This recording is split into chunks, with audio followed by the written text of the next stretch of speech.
अब हम करेंगे क्वेश्चन 27। इक्वेशन आपको गिवन है जेड स्क्वायर -12z और -45। ये आपको इस इक्वेशन गिवन है, आपको इसमें से फैक्टर्स आपको निकालने हैं। तो फैक्टर निकालने से पहले जैसे सबसे पहले आपको फर्स्ट टर्म और लास्ट टर्म की करनी है आपको मल्टीप्लाई, यानी जेड स्क्वायर की मल्टीप्लाई -45 से करेंगे तो आंसर क्या आएगा, -45 जेड स्क्वायर आपका आंसर आएगा। अब आपको ये जो आंसर आया है इनके आपको प्राइम फैक्टर्स निकालने हैं। तो सबसे पहले हम 3 से डिविजुअल करते हैं। 3 1 जो 3, 1 कैरी गया, 3 5 जो 15 हो गया। फिर हम 3 से डिविजुअल करेंगे, 3 5 जो 15 और 5 1 जो 5 हो गया। ये हमारे फैक्टर्स निकल के आए। अब इन्हीं फैक्टर्स को कोई 2 नंबर से अरेंज करना है। प्लस करने पर क्या आना चाहिए, -12z आना चाहिए। यानी इन्हीं फैक्टर्स में से कोई 2 फैक्टर्स आपको लेने हैं। तो माइनस करने पर क्या आना चाहिए, प्लस करने पर क्या आना चाहिए, -12z आना चाहिए। अब उन्हीं दोनों फैक्टर्स के आपको जब मल्टीप्लाई करेंगे आंसर क्या आना चाहिए, -45z स्क्वायर, -45z स्क्वायर, ये आपको आंसर आना चाहिए। अब इन्हीं फैक्टर्स में देखिए, सबसे पहले देखिए ये आपका 3 हुआ, ये आपका 15 हो गया। 3 5 15, 15 में से अगर आपने 3 को माइनस किया 12 आ रहा है, बिल्कुल आ रहा है। 15 की मल्टीप्लाई 3 से करेंगे 45 आ रहा है। यानी ये दो फैक्टर्स हमारे हो गए।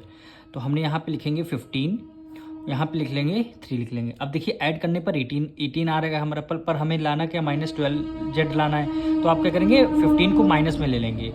प्लस माइनस 15 में से 3 माइनस करेंगे 12 आ जाएगा। अब यहाँ पे z है तो आपने क्या किया, दोनों में z हमें रखना होगा। अब इन्हीं दोनों फैक्टर्स को सेम लेने हैं। इनकी जब आप करेंगे मल्टीप्लाई, यानी इनकी जब 15 3 जब 45 माइनस प्लस माइनस z की मल्टीप्लाई z से करेंगे, z स्क्वायर आ रहा है। यानी फर्स्ट टर्म को एज इट इज़ हम राइट डाउन कर लेंगे और लास्ट टर्म को हम as it is write down कर लेंगे। मिडिल टर्म को हमें क्या करना है, केवल स्प्लिट करना है। अब देखिए -15z प्लस हो जाएगा 3z आपका first two term. Then last two term से आपको करने हैं कॉमन। फर्स्ट टू टर्म से आपने फर्स्ट को कॉमन, जेड को कॉमन ले लिया, जेड स्क्वायर में से जेड को कॉमन ले लिया, बचा के यहाँ पे जेड बचा। माइनस -15z में से जेड को कॉमन ले लिया, बचा के यहाँ पे 15 बचा। अब यहाँ पे देखिए 3 यहाँ 45 है, ये भी नंबर हमें 3 से कॉमन मिल रहा है। तो आपने +3 को कॉमन ले लिया। अब बचे के 3z में से आपने 3 को कॉमन ले लिया, बचा के यहाँ पे जेड बचा, माइनस से माइनस कर दिया। 3 के टेबल में देखना 45 कितने टाइम्स में आता है, यानी 3 1 3 और 15 क्या होता है 45 हो जाता है। देखिए दोनों हमारे ब्रैकेट क्या आ गए, सेम आ गए। अब दोनों जब ब्रैकेट आपके सेम आ गए तो आप 1 टाइम ब्रैकेट को लिख लेंगे, यानी z -15।